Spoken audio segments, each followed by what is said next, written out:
안녕하세요. 문해력 특강 6번째 시간입니다. 오늘은 문해력 끝판왕 글쓰기에 대해서 같이 이야기를 나눠보겠습니다. 저는 문해력 전문가 김혜진입니다. 언제 글쓰기를 하시나요?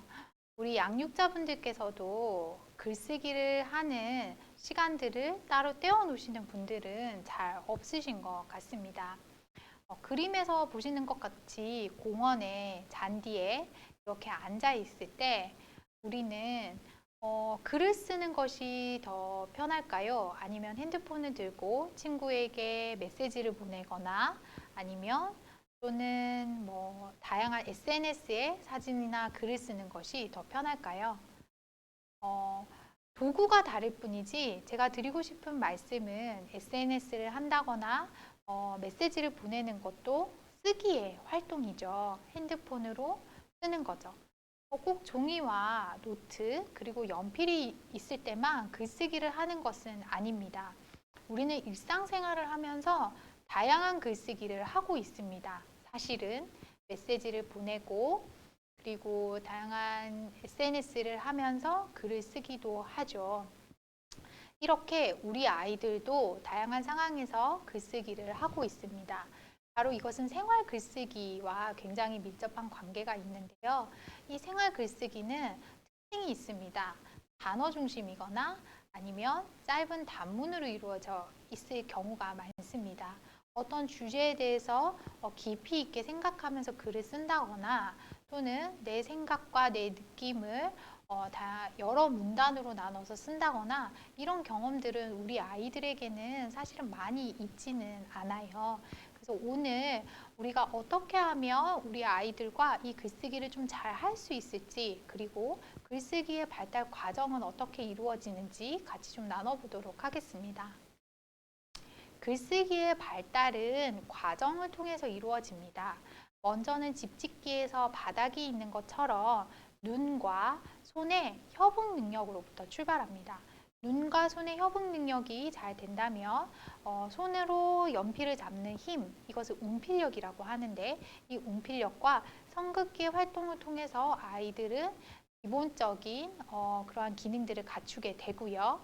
그리고 단어를 쓰는 능력, 그리고 문단을 쓰는 능력, 판단력과 구성력을 통해서 이것을 갖추게 되고 그리고 긴 글을 쓸 수 있는 힘을 갖추게 됩니다. 그럼 먼저 선행 기술인 눈손 협응과 운필력과 성극기를 한번 보도록 하겠습니다.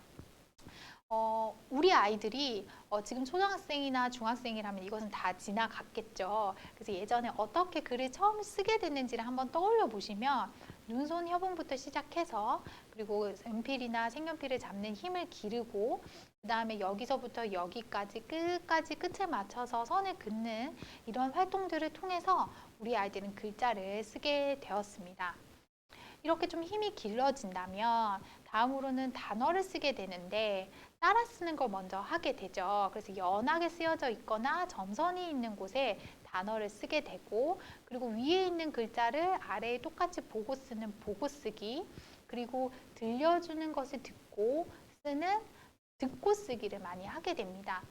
사실 이 듣고 쓰기는 받아쓰기라고도 많이 얘기를 하는데 요즘 이 받아쓰기가 진짜 듣고 쓰기는 아니에요. 왜냐하면 선생님들께서 자 국어 몇 페이지에 있는 내용을 받아쓰기 할 거니까 그 내용 공부해와 라고 하면 거기에 있는 걸 알려준 거잖아요. 이미 어떤 것이 문제에 나올지를. 그럼 아이들이 그걸 외우게 되겠죠.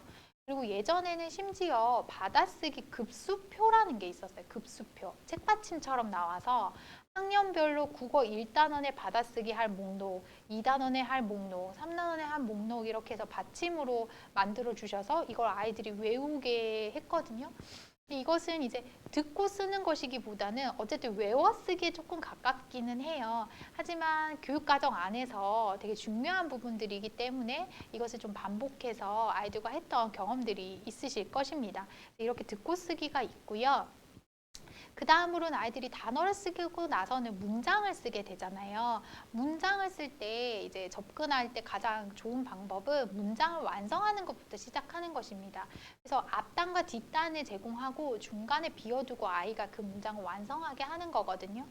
예를 들면 나는 오늘 뭐뭐뭐뭐뭐 했다 하면 여기에 뭐뭐뭐뭐만 채우면 되는 거예요. 그러면 아이들이 다양한 걸 하겠죠. 나는 오늘 지각을 했다. 나는 오늘 친구와 싸웠다.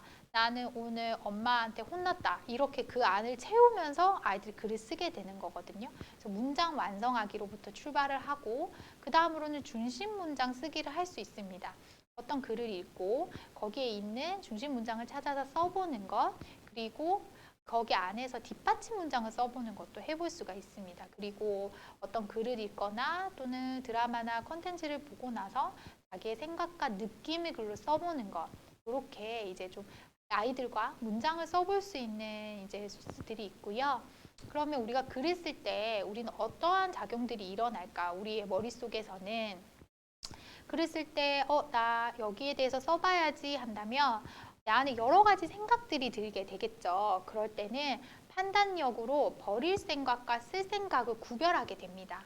이건 글로 쓰면 안 되겠다. 버려. 그리고 이거 괜찮은데 이거 써봐야지 하고 이제 쓸 생각으로 넣고요. 그리고 쓸 생각을 가지고 쓸 때는 이것을 구성해야 알겠죠. 글을 쓰려면 구성력이 있어야 되니까. 처음엔 이렇게 시작하고 중간에 이렇게 해서 끝은 이렇게 마무리를 해야지 하면서 아이들은 판단력과 구성력을 사용해서 글을 쓰게 됩니다. 재미있는 글쓰기 과정을 제가 4단계로 한번 정해 보았습니다. 첫 번째 단계는 아이들과 재미있게 글을 쓰려면 첫 번째 단계는 글쓰기의 허들을 넘는 것이 필요합니다. 글 쓰는 거 너무 힘들죠? 어렵죠? 하기 싫어요. 그렇다면 재미있는 주제, 흥미있는 주제, 공감이 되는 주제로 시작하는 것을 권해드립니다.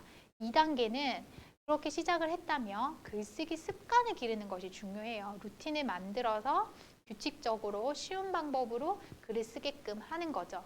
이때는 무조건 노트랑 연필로 쓰게 하는 것보다는 루틴을 만들기 위해서는 자기 카카오톡이나 아니면 메시지나 아니면 메모장을 활용해서 글을 쓰게끔 해도 괜찮은 것 같습니다. 그리고 3단계는 이제는 이 글의 질을 향상하는 부분입니다. 글쓰기의 질은 읽기 단계와도 굉장히 밀접한 연관이 있습니다. 우리 아이 읽기 능력이 초등학교 3학년 수준이라면 우리 아이의 글쓰기 질도 그 읽기 단계와 연결이 되어 있다고 보시면 되거든요. 그래서 문장력이라든지 구성력, 글쓰기의 구조 이런 것들을 배우면서 글쓰기의 질을 향상할 수 있습니다. 그리고 마지막으로는 글쓰기 문화를 만들어서 글쓰기를 지속할 수 있는 힘을 길러주는 것인데요. 이때는 늘 이제 이런 말씀을 드리면 이제 우리 양육자분들 부담을 가지시는데 함께 쓰는 거. 책도 함께 읽으라고 하고 선생님 글도 함께 쓰라고 하고 우리 어떻게 해요? 이러시는데 어쩔 수 없습니다. 우리 아이들은 양육자분들을 통해서 많이 배우죠. 어떻게 하면 일상에서 재미있게 함께 쓸 수 있는지를 제가 또 뒷부분에 알려드리도록 하겠습니다. 그러면 첫 번째 단계인 글쓰기 허들 넘기입니다. 어떻게 하면 글쓰기 허들을 넘을 수 있을까요? 재미있고 흥미있고 공감되는 주제를 아이에게 던져주면 돼요. 자랑이라는 주제 어떤가요? 너에 대해서 자랑해봐 라는 주제를 던져주면 아이들이 재미도 있고 흥미도 있고 그리고 공감이 되기도 한데 그냥 자랑해봐 라고 했을 때 아이들이 이 문장을 좀 끌고 갈 수 있는 힘이 부족할 수 있어요. 그래서 저는 어떻게 하냐면 주제를 자랑이라고 적어 놓고 이 주제에 아이가 몰입할 수 있는 글을 좀 적어줍니다. 그러니까 자랑이란 이 단어만 듣고 뭔가 판단력과 구성력을 활용해서 아이가 생각을 하기에는 사실은 조금 어려울 수 있어서 이 자랑이라는 주제에 몰입할 수 있는 글을 앞단에 이제 워밍업으로 좀 제시를 해줘요. 한번 읽어볼게요. 나는 변비가 없어. 그래서 아침만 되면 시원하게 화장실을 다녀오지. 또 소리를 잘 들어서 엄마 몰래 핸드폰을 하다가도 엄마가 핸드폰 현관 비밀번호 누르는 소리를 금방 듣지. 너는 어떤 자랑거리가 있니? 잠이 많은 것도 코딱지가 큰 것도 다 자랑이야. 너의 자랑 5가지 이상을 듣고 싶어 하면서 아이가 주제에 몰입할 수 있는 글을 앞단에다가 적어줍니다. 그럼 아이가 이제 글 쓸 준비, 이렇게 뭔가 이렇게 불이 달아오르는 거예요. 나 한번 써볼까? 뭐 이러면서 이제 워밍업이 됐어요. 근데 이제 딱 시작하려고 하는데 첫 문장을 어떻게 시작해야 될지 잘 모르는 거죠. 그걸 또 위해서 첫 문장을 시작해 줬어요. 지금부터 내 자랑을 해보겠다. 듣고 깜짝 놀라지나 말라고 나는 말이야 하면서 시작했어요. 그럼 이제 적으면 나는 말이야 뭐뭐뭐뭐 해 하면서 뒷단에만 적으면 되는 거예요. 5가지 적으라고 했으니까. 이런 방법들이 허들을 넘기에 굉장히 좋습니다. 재미있는 주제, 그리고 주제를 던졌다면 그 주제에 몰입할 수 있는 짧은 글, 그리고 문장을 시작할 수 있는 첫 문장 제시, 이런 것들이 허들을 넘을 수 있게 해주는 팁입니다. 그래서 이런 것들을 한번 사용해 보셔도 좋을 것 같습니다. 두 번째 단계는 글쓰기의 습관을 기르는 것인데요. 습관을 기르려면 반복적으로 할 수 있는 것을 해야 하잖아요. 그래서 길고 커다란 노트에 글 써라 하면 어려우니까 짧게 쓸 수 있는 것이 뭐가 있을까라고 생각을 했더니 포스트잇이 굉장히 좋은 도구더라고요. 하루 한 장, 포스트잇, 포스트잇 데이 이런 걸 만드는 거예요. 그래서 포스트잇 월 이런 걸 페스티벌 이런 걸 만들어서 요 15일 또는 한 달 또는 뭐 일주일 요 기간 동안 우리 가족들이 하루에 한 장은 포스트잇에 글을 써보는 거죠. 그럼 포스트잇에 글을 쓰려면 긴 문장을 쓰긴 좀 어렵겠죠. 근데 대신 꼭 문장이어야 할 것, 뭐 이런 조건을 달면 좋아요. 왜냐면 애들이 단어로만 자꾸 적으려고 하니까 한 문장 이상은 적을 것.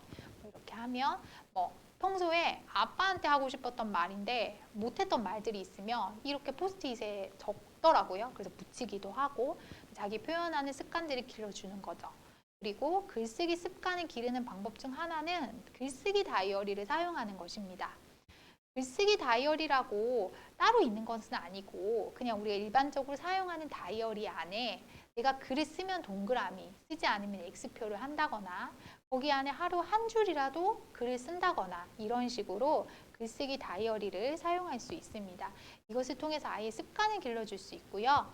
세 번째 단계는 이제 질을 향상시켜야 된다고 말씀드렸잖아요. 글쓰기의 질을 향상시켜야 하는데 어떻게 하면 이 질을 향상시킬 수 있냐면 쉬운 방법은 바로 이 글 쓸 때 이 구성력을 좋게 해주는 방법 중 하나가 구조를 시각화하는 겁니다.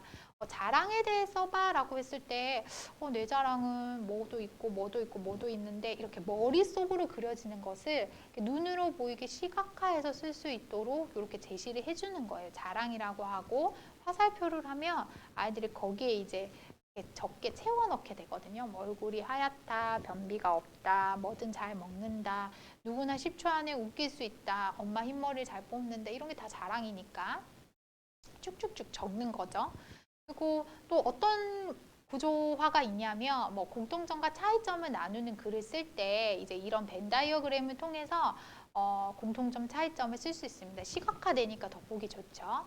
그리고 중심 문장과 뒷받침 문장을 써야 하는 글들 같은 경우는 세 번째 그림 보시는 것처럼 중심 문장 아래에 뒷받침 문장이 있는 이런 표들을 제공을 하면 여기에 채워 넣으면 되니까 아들이 구조적으로 글을 쓰는 방법들을 훈련할 수가 있습니다. 그리고 중심 문장, 뒷받침 문장, 예시 문장에서 피라미드 구조로 해서 여기도 채워 넣게 한다거나 그다음에 순서에 맞게 단계에 맞게 글을 써야 한다면 이런 1번, 2번, 3번, 4번 이렇게 계단식으로 있는 툴을 사용해서 글을 써봐도 좋고요. 이야기 글을 써야 된다면 인물, 배경, 사건, 끝 이런 식으로 툴을 제공을 해서 여기에 메꿔 넣으면서 글을 쓰게 해도 좋습니다. 이런 툴들은 우리가 많이 사용하는 이제 PPT나 이런 곳에 이제 그래픽에 들어가시면 굉장히 많이 있어요. 그래서 그런 것들에 도움을 받으셔서 많이 프린트를 해놓으시고 여기 그 글의 주제나 아니면 장르에 따라서 이렇게 채워 넣기를 아이들이랑 한번 해보셔도 좋겠습니다. 이런 구조를 시각화하는 것은 글을 쓸 때도 도움이 되지만 사실은 독해할 때도 굉장히 도움이 됩니다. 이렇게 시각화하는 연습들을 하면 독해를 할 때도 그 글을 이렇게 입체적으로 나와서 시각화시켜지는 연습들을 하게 되면 더 잘 이해할 수 있겠죠. 이런 방법들이 있습니다. 그리고 마지막으로는 글쓰기의 문화를 만드는 것인데요. 문화는 혼자서는 만들어질 수가 없죠. 함께하는 사람들과 만드는 것입니다. 우리 가족이 글 쓰는 문화를 만들고 싶다. 우리 반이 교사시라면 우리 반이 어떻게 하면 글쓰기 문화를 만들 수 있을까? 많이 고민을 하셨을 것 같아요. 문화를 만들려면 즐겁게 해야 하죠. 그리고 모두가 다 능동적으로 참여해야 합니다. 제가 굉장히 재밌게 봤던 책인데 오늘의 퀴즈라는 책입니다. 이 책은 개그맨 유세윤 씨가 아이 유미나와 재미있게 이제 교환 퀴즈를 했던 일기장이 교환 일기장, 교환 퀴즈장인데 실제로 아이랑 했던 것을 이제 그대로 책으로 출판했던 책이거든요. 퀴즈 주의사항이 있습니다. 이건 어떻게 하냐면 노트에다가 이제 아빠가 제일 먼저 시작하면 아빠가 미나한테 어떤 질문을 적어요. 예를 들면 어른들이 술을 마시는 이유에 대해서 쓰시오 라고 질문 적고 딱 덮어놓고 갑니다. 그러면 미나가 시간 날 때 딱 책을 열어서 보면 아빠가 질문이 있죠. 그럼 거기 답을 쓰는 거예요. 1번 술값이 싸서, 2번 돈이 돼서, 3번 기분이 좋아져서 이렇게 딱 씁니다. 그러고 갑니다. 그리고 아빠한테 하고 싶은 질문을 자기가 딱 적죠. 그러고 가요. 그럼 아빠가 또 퇴근해서 딱 옵니다. 그럼 미나 글을 보면서 코멘트를 해주고 미나가 낸 질문에 자기가 또 답변을 해줍니다. 그럼 나중에 또 미나가 와서 또 코멘트를 하고 질문하고 이런 식으로 돌아가는 교환 퀴즈장인데 굉장히 재밌습니다. 재미있는 질문 몇 개 가져왔는데 결혼의 장점과 단점을 적으시오 라고 했어요. 그랬더니 이제 미나가 장점, 인구가 많아진다. 단점, 스트레스가 있다. 이렇게 적은 거예요. 아이의 관점에서 이제 이런 이야기들을 했습니다. 그리고 우울한 친구가 힘을 낼 수 있는 말을 생각해서 쓰시오 라고 아빠가 질문을 했어요. 그랬더니 아이가 경험이라고 생각해. 다시 기분 풀어. 이렇게 적은 거예요. 그래서 이런 활동들이 굉장히 재미가 있어요. 그래서 이런 것도 해보시면 너무 재밌어요. 글쓰기에 재미를 붙일 수 있거든요. 이런 문화를 만드실 수 있고 또 소개해드리고 싶은 것은 일기 독후감이라는 것입니다. 이것은 이제 제가 글을 쓰고 있고 또 책 출판을 앞두고 있는 부분인데 저희 아들의 일기를 읽고 제가 독후감을 썼어요. 그래서 일기 독후감인데 아들의 동의를 받고 공유하는 것에 대한 동의를 받고 이렇게 쓴 것이고 그 아이가 일기를 써야지만 제가 독후감을 쓸 수 있죠. 그래서 함께 쓰기 글쓰기인 거예요. 그래서 아이의 시선으로 본 아이의 일상인 일기를 읽으면서 제가 아이를 이해하는 어떤 에세이 형태의 글을 쓰는 겁니다. 이 글은 이제 아이랑 제가 공동 저자입니다. 책이 나오면. 그래서 아이도 되게 좋아합니다. 자기가 작가가 됐다는 것에 대해서 굉장히 기뻐하는데 아이들의 일기는 계속 쓰잖아요. 아이가 초등학교 1학년, 2학년, 3학년까지는 학교에서 일기를 쓰니까 그 시절에 삐뚤빼뚤했던 글씨 그때 아니면 볼 수가 없습니다. 이렇게 썼다 지웠다 했던 흔적들 그리고 친구의 이름을 부를 때 동성인 친구의 이름 부를 때는 이제 이름을 부르는데 이성 친구의 이름 부를 때 성을 붙여서 이름을 부르더라고요. 일기장을 보면서 제가 이제 발견했던 사실인데 너무 재밌죠. 그런 것들이. 그래서 이런 아이들과 함께 좀 글쓰기 문화를 재미있게 만들 수 있고요.